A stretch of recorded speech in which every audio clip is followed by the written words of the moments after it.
வணக்கம். Nifty July features July 28 2025 அன்று எப்படி செயல்பட்டது என்பதை பற்றி இந்த வீடியோவில் பார்க்க போகிறோம். வீடியோ எடுக்கப்பட்ட நேரம் மாலை 5:10 ஜூலை 28 2025. இப்போ அன்அஃபிஷியல் க்ளோசிங் வந்து 24,706.20 முடிஞ்சிருக்கு. இப்போ இன்றைக்கி இறங்கின கேண்டிலையும் வெள்ளிக்கிழமை கேண்டிலோட கம்பேர் பண்ணி பார்த்தா இது எதிர்பார்க்கப்பட்ட செல்லிங் இல்லை. அப்போ கொஞ்சம் மார்க்கெட் ரீபவுண்ட் அதாவது செவ்வாய்க்கிழமை ஜூலை 29 அன்று ரீபவுண்டாக வாய்ப்பு இருக்கிறது.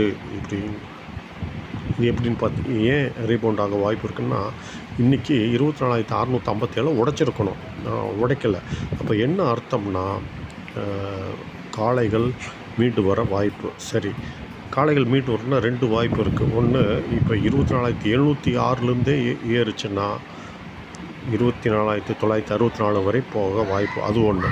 சரி, இதை உடைத்து, அதாவது 24,657 உடைத்து திரும்பி மேலே ஏற வாய்ப்பு. இதுதான் இப்போதைக்கு இது.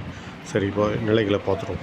24,706 ட்ரெண்ட் சைடர், இதற்கும் கீழே வர்த்தகமானால் down trend, down target 24,657, 24,449 multiple support zone. இதை டச் பண்ணால் இதை வந்து மேலே எழும்ப வாய்ப்பு இருக்கிறது.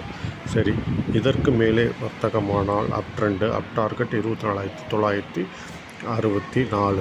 சரி, இப்போ நம்மளுக்கு தெரிஞ்சுக்கிச்சு இந்த நிலைகள் இல்லாட்டி இந்த நிலை அப்படின்னு. சரி, இந்த 24,964 தாண்டினா எங்கன்னா 25,221 வரை செல்ல வாய்ப்பு.